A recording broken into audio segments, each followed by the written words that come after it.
This Nashville Predators team is better than last night's 6-1 loss to the Edmonton Oilers, and I'm going to prove it to you today on the Locked On Predators podcast. Your Locked On Predators, your daily podcast on the Nashville Predators, part of the Locked On Podcast Network, your team every day.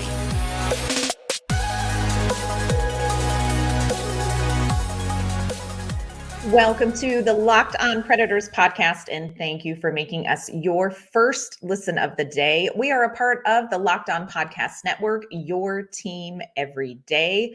Of course, we have to start off every episode with a heartfelt hello and thank you to our loyal Locked On Pred heads, our everyday listeners who tune in to talk Predators hockey with us Monday through Friday. Look, friends, I know we are all on a wild hockey ride so far this season, but the fact that we are in this together makes it a heck of a lot more fun.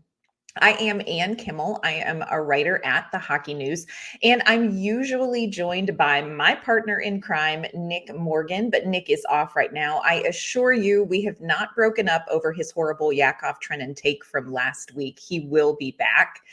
Today, we are going to have a heartfelt conversation about that rough 6-1 loss last night to the Edmonton Oilers. Friends, there is a lot to unpack from this game, and there's a lot to unpack when we take a closer look at some advanced stats. We're also going to hear from players Tommy Novak and Roman Josi, and Andrew Brunette is going to tell us what he took away from the game last night. So tons to dive into today. But before we get to all of that, I do want to let you know that this episode is brought to you by our great friends at Game Time. Download the Game Time app, create an account, and use code LOCKEDONNHL for $20 off your first purchase. So last night, big night for the Nashville Predators fan base. Of course, the Predators welcomed back beloved defenseman Mattias Ekholm as the Edmonton Oilers came to town. Friends, it was as emotionally tragic and awful as I thought it would be. I tweeted out a video of Mattias Ekholm warming up on the wrong end of the ice with a quote from Lord of the Rings, and seriously thought about spending 30 minutes of today's episode lamenting with literature about how hard it was to see Mattias Ekholm playing for the Oilers. But friends, what's done is done, and we do have hockey that we need to talk about. Do want to point out what a sweet reception it was for Mattias Ekholm. They showed a tribute video for him, and he acknowledged the absolute roaring adoration of the Predators fan base by waving and tapping his heart. It was just such a sweet moment. And in a lot of ways, it was good to get that out of the way because I've been dreading that moment since the schedule came out. Now, we do have to talk about something maybe a little more painful than Mattias Ekholm's return as an Oiler, and that was the 6-1 loss last night against the Edmonton Oilers. In case you missed the game, here's a real quick synopsis of what happened. The Oilers came out and scored a power play goal about 7 minutes into the first period. Stop me if you've heard this before. Leon Drasaitl scored a power play goal to give the Oilers the 1-0 lead. Zach Hyman, Ryan Nugent-Hopkins, and Connor McDavid each got in on the action, and it was a 4-0 score at the end of the first period. The second period, Josi Saros started on the bench. Kevin Lankinen started in net, although those 4 goals, and we're going to talk about them, not Josi Saros' fault, but Lankinen came in to start the second period and finish the game for the Preds. The Preds got on the board early with a power play goal on a shot from the slot that is not lava by Tommy Novak. Predators seem to kind of have some momentum from that power play. But then Leon, I can do anything you can do better. Draisaitl decided that he was going to score his second power play goal just 6 minutes later. The Oilers went ahead and added another 5-on-5 goal to make the score 6-1 at the end of the second period. Neither team scored in the third period. So your final score from the Tire Barn last night, 6-1 loss to the Edmonton Oilers. A lot we want to dive into to talk about this game, well beyond the number on the scoreboard. But first, we have to talk about our one word to describe the game, and love that you all reach out and share your one words with us about the game. It's really interesting to see your take on the game and what you're taking away from it. So at Rockets 160, your one word was inoffensive. I like this on a number of levels, but yes, inoffensive, inoffensive. Not a lot of offense, but not an absolute slap in the face either. You could take that both ways. Love that one word.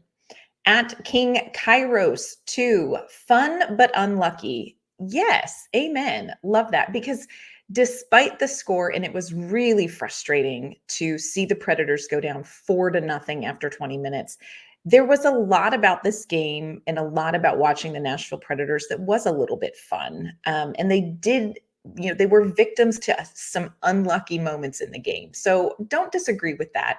Ian Patterson said, rebuild effect.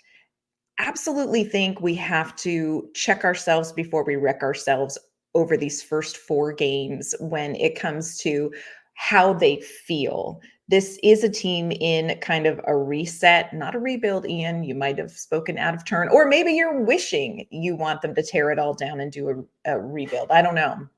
But this game maybe felt differently than what it was in actuality. Some of my best parenting advice for my children, they will tell you up front, is I taught them that feelings are like farts. You cannot always trust them. So how this game felt and what this game really was are 2 different things, and we're going to dive into that in a little bit. Trashwina Yash said, ouchie. Friends, touching a hot stove hurts every time, as does giving Leon Drasaitl an opportunity on the power play. He has some sort of voodoo over the Nashville Predators, and it's a whole thing.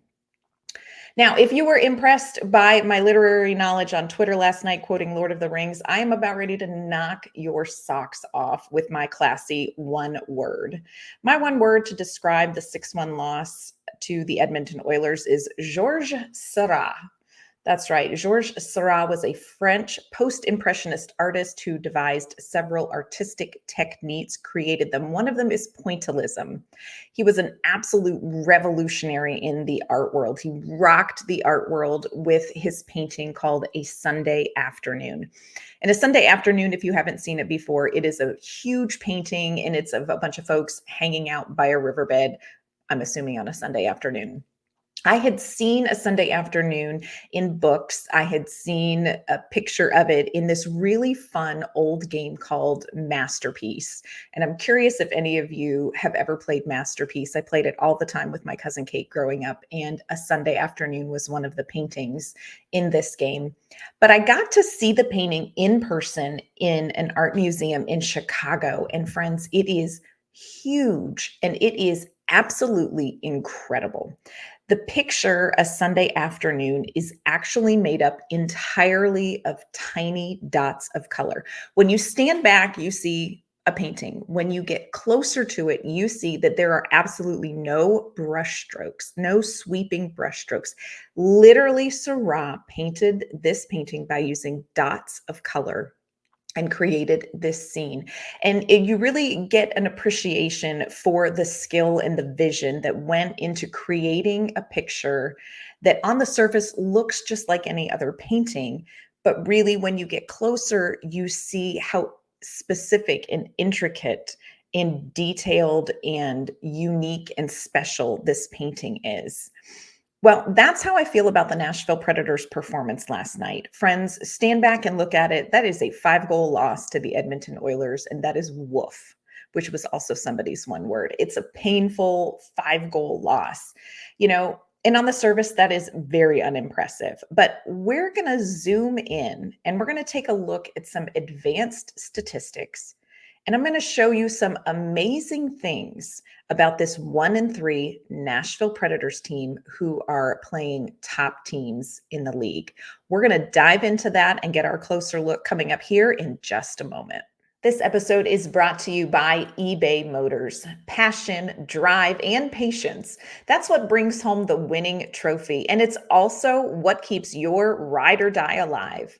eBay Motors has everything you need to maintain your vehicle and level it up to peak performance. From superchargers, roof racks, exhaust kits, LED headlights, and more. Whether you're into speed, power, or style, eBay Motors has got you covered. With over 122 million parts for your number one ride or die, you will always find exactly what you're looking for. And with eBay Guaranteed Fit, your part is guaranteed to fit your ride every time or your money back. Because with eBay Motors, you're burning rubber, not cash. With all the parts you need at the prices you want, it's easy to turn your car into the MVP and bring home that win. Keep your ride or die alive at ebaymotors.com. Eligible items only, exclusions apply. eBay Guaranteed Fit only available to U.S. customers. This episode is brought to you by our great friends at Game Time. Have you ever found yourself with a free evening and you decide you want to grab a last-minute ticket to see the Predators play, but you weren't sure if you were going to get a good deal or if you were buying a seat with a terrible view of the ice? Friends, you need to check out Game Time. The Game Time app has last-minute tickets and flash deals on all the sporting events, concerts, and shows you want to see. Game Time is the only app that gives you complete peace of mind with your purchase. You can see the view from your seat before you buy, so you know exactly what to expect when you arrive.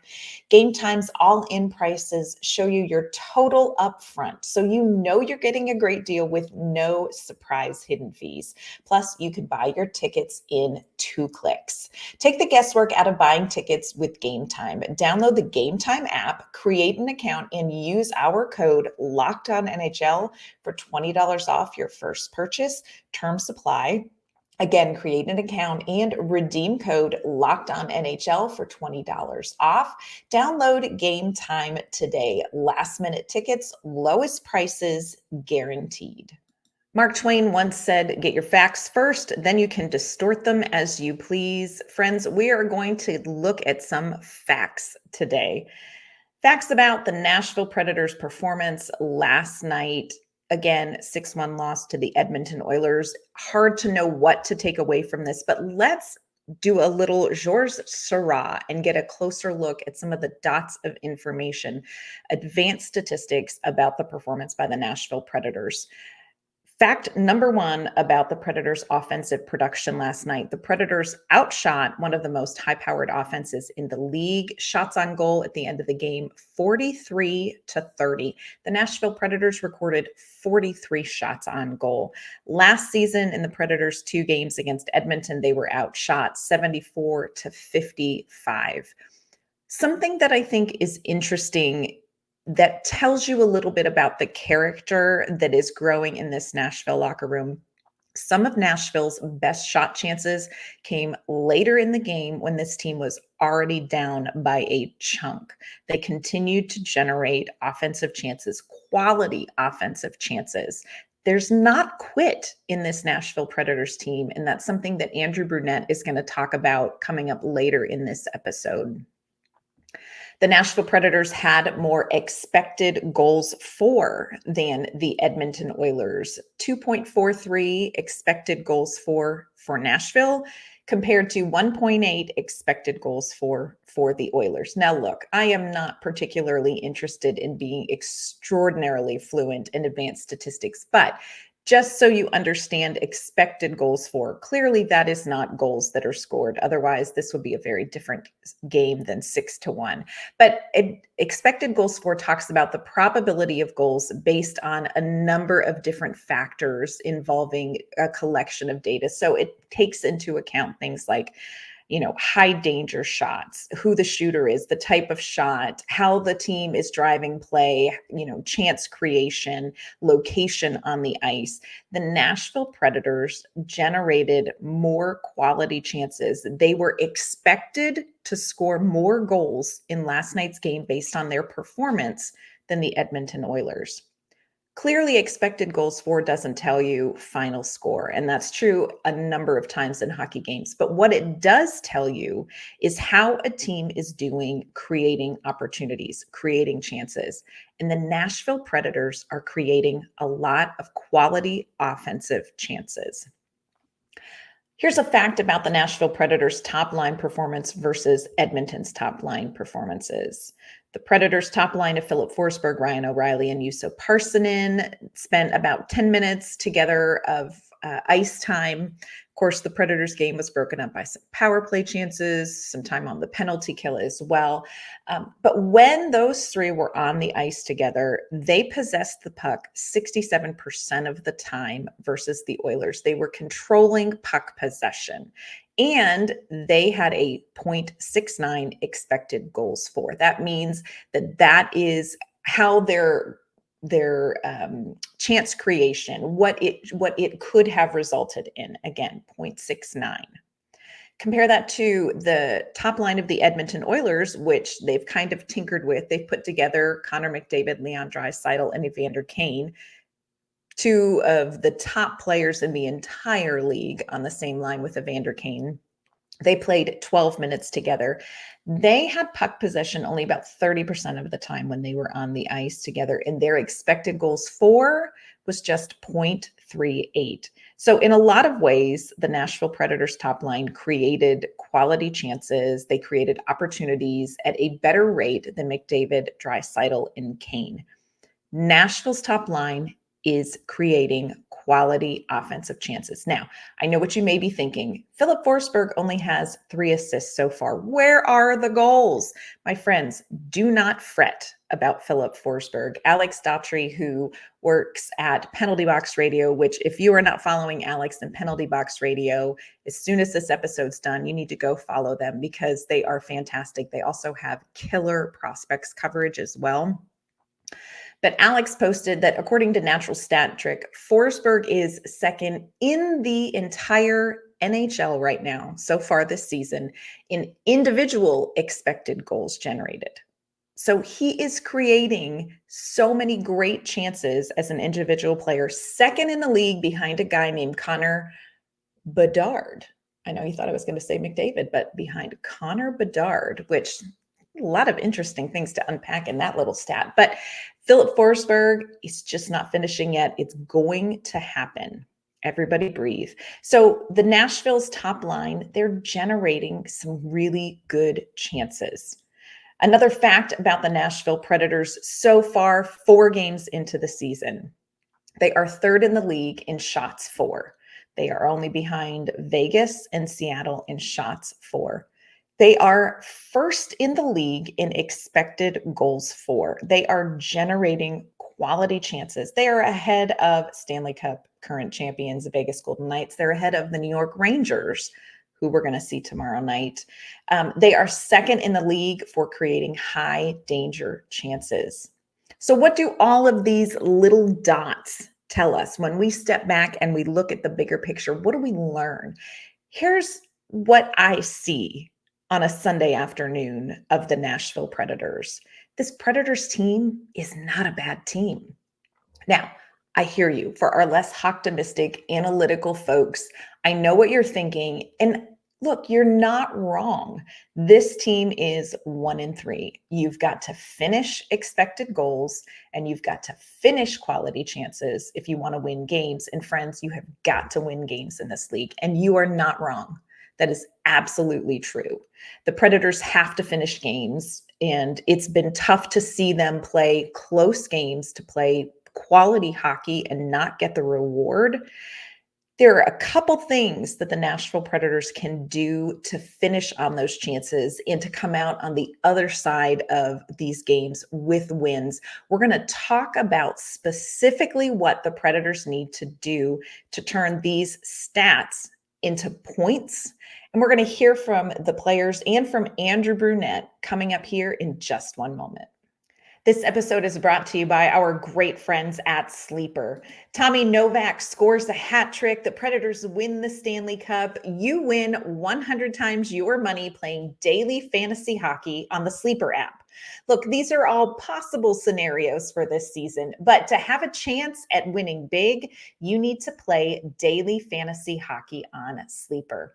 As the official daily fantasy hockey app of the Locked On NHL Network, Sleeper is our top choice for daily fantasy sports, especially daily fantasy hockey. hockey. With Sleeper, you can win 100 times your cash in daily fantasy hockey contests. Fans can also play daily fantasy, NFL, NBA, MLB, and college football on Sleeper. And if you're looking for a community to talk about Preds hockey and fantasy hockey, Sleeper has a group team chat function to connect you with other fans. You can choose Philip Forsberg and pick more or less on stats like goals, assists, or plus minus, and you could get 100 times your money on Sleeper. So start paying attention and get your picks right to win big. The app is easy to use and your entries can be made in less than a minute. Download the Sleeper app and use promo code LOCKEDONNHL and you'll get up to a $100 match on your first deposit. Terms and conditions apply. That's code LOCKEDONNHL. See Sleeper's terms of use for details. So we've talked about how the Nashville Predators are actually not playing poorly. They're playing pretty darn well, especially at 5-on-5. And I know the power play statistics are not great, but they're also generating quality chances at 5-on-4. It's not as bad as it feels. Again, feelings are like farts, friends. We've got to kind of figure out what to take away from it and what's true and what's not true. Predators have played 4 pretty solid games, even though the score was 6-1 last night. The team did execute well much of the time. Set aside all these advanced stats that you can look at, and let's just talk about the eye test. And I think Predators fans can all agree the product that we're seeing on the ice from this team is better. Expected goals for this and that, but you look at something as simple as how many times in the game last night did you hear the crowd go, whoa, or oh, or measure that if expected goals for isn't making sense. The Predators team are doing the right things. They are generating opportunities. Now, there is room for improvement. And part of what happened last night in the game is that the Edmonton Oilers are a team where their magic, their voodoo is that they can take the smallest mistake and turn it into a goal in like 5 seconds or less. They are excellent at capitalizing on mistakes. And friends, you've got to do that if you want to win in this league. So they are ahead of the Nashville Predators in things like that. But remember where the Predators are. This is a team that's new system, new head coach, different roster, so there are things that the Predators clearly have to get better at. After the game last night, we had a chance to talk to Tommy Novak, Roman Josi, and then sat down with Andrew Brunette and talked about what his takeaways were from the game.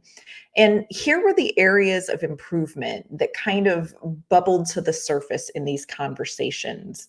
One of them is that the Predators have got to win puck battles.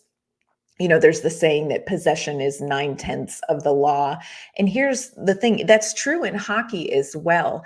It's great if you enter the zone with the puck, but it's way better if you keep it when you get there.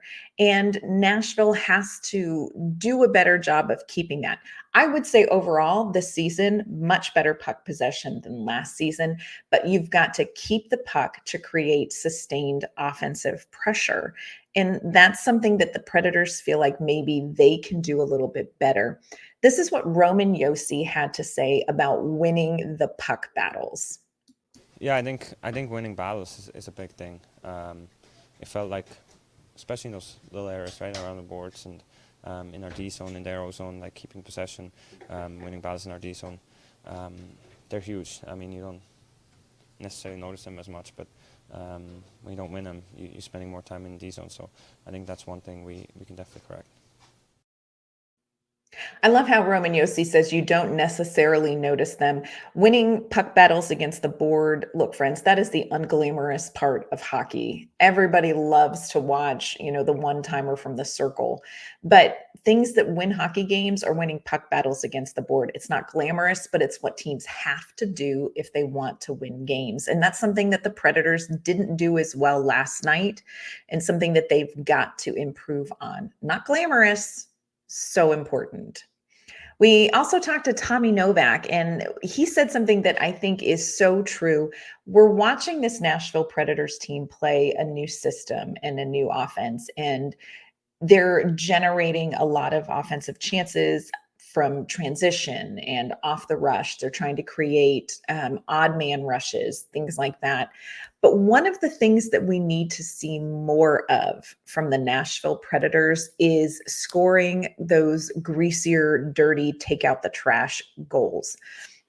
It's you can see with the eye test that the Predators are improving when it comes to the more showy things like the speed, the transition, the rushes, but the board battles and the greasy goals, that's an area of opportunity that the Nashville Predators have to capitalize on. This is what Tommy Novak had to say about getting some of those kind of goals.